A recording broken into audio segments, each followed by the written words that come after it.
Hey, how's everyone doing? Mr. Saturday here, and welcome to episode 5 of the Pokemon White Let's Play.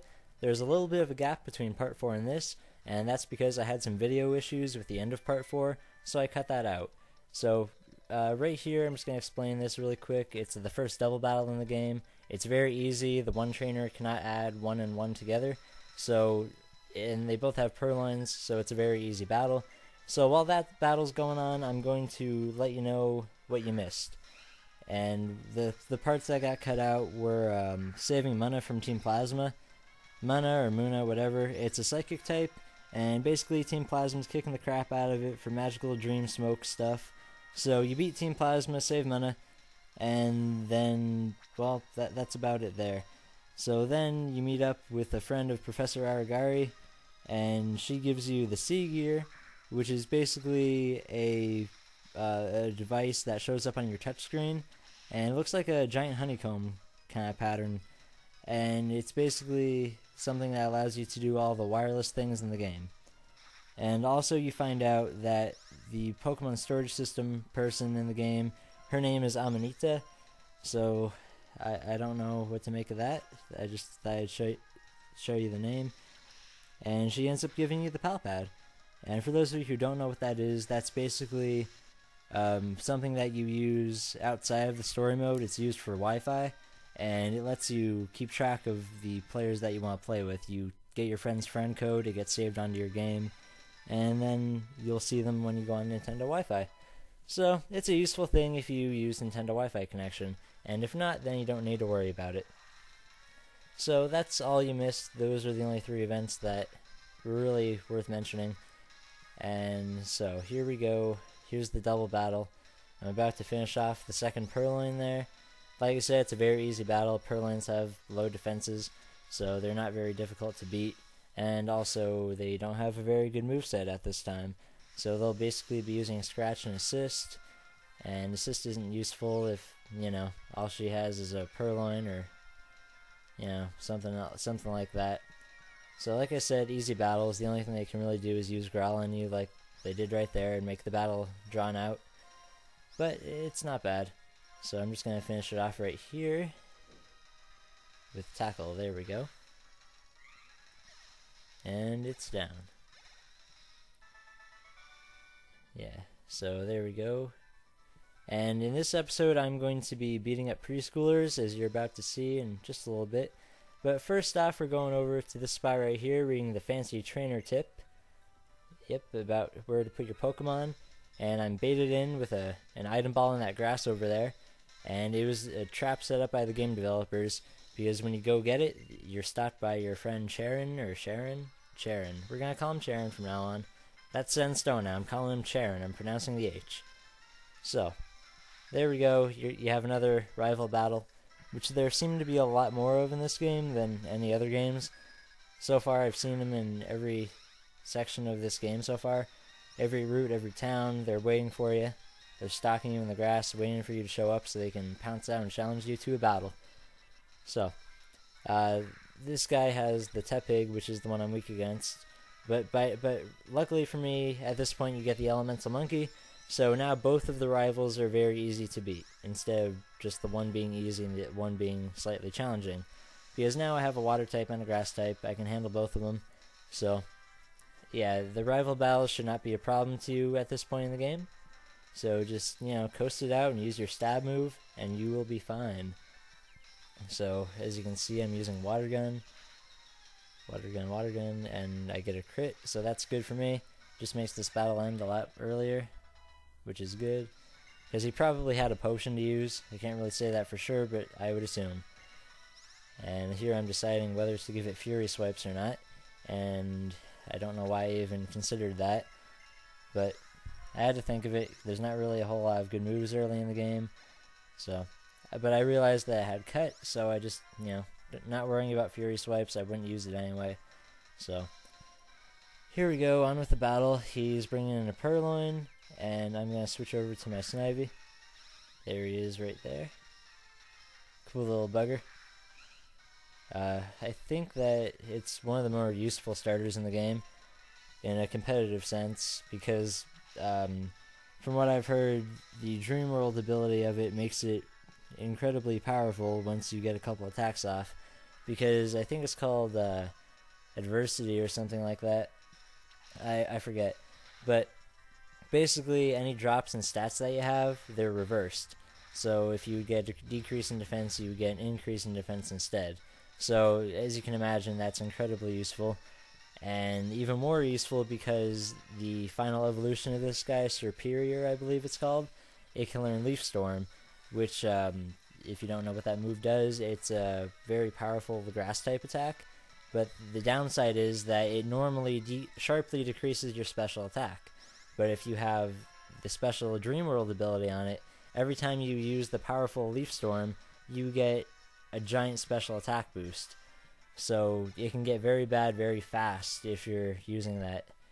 So it has its uses, and I don't think the water one has much of a use. From what I've heard, it doesn't really have anything extraordinary going on with it. But okay, back to the game. Question mark, question mark, question mark is going to run past us. And all hell breaks loose. Bianca's trailing behind again.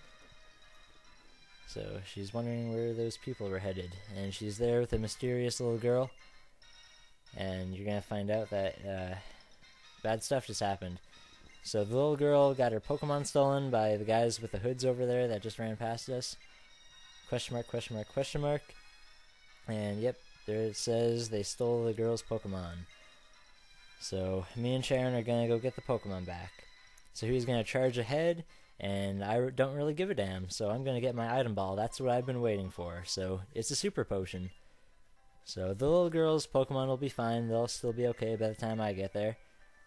So there we go. I'm going to skip ahead a little bit. This is the daycare. It's right next to the sign of Route 3. You can't miss it. So there's the preschool right there. And the little kiddies are playing around. I'm going to talk to everyone. The only useful person in there is that girl that I'm talking to right now. She heals your Pokemon, so you don't have to walk back to the Pokemon Center. No one else in this room gives you anything. So it's a pretty big disappointment. And the little children are running around a carpet. That looks like fun. That guy is a dinosaur, I think. He's roaring at me. So I decide to chase them all around the carpet. Yep. Woo! Alright, so moving on. We're talking to this girl. She doesn't really help me at all. The daycare is to the right of this building I'm in right now. So if you need a daycare, that's where you go. But I don't really have a use for it this early in the game, because there's no way I'm coming back to that daycare to get my Pokemon later in the game. I'll just forget about it. And here I'm on the playground. I skipped the first battle because it is insanely long and drawn out. She has a Munna, and she basically uses Yawn on all my Pokemon, so I have to constantly switch out. So I skipped that battle to save you the pain of watching it. And after you get past that, you go against the other preschoolers, and they each have elemental monkeys. So the one next to the slide has the grass one, and the other two, you'll see that one has the fire one, and one of them has the water one. So as long as they have good type coverage, then you're fine. Of course, for me, the grass one is the most difficult to beat, because I don't have anything that's super effective against grass yet in the game.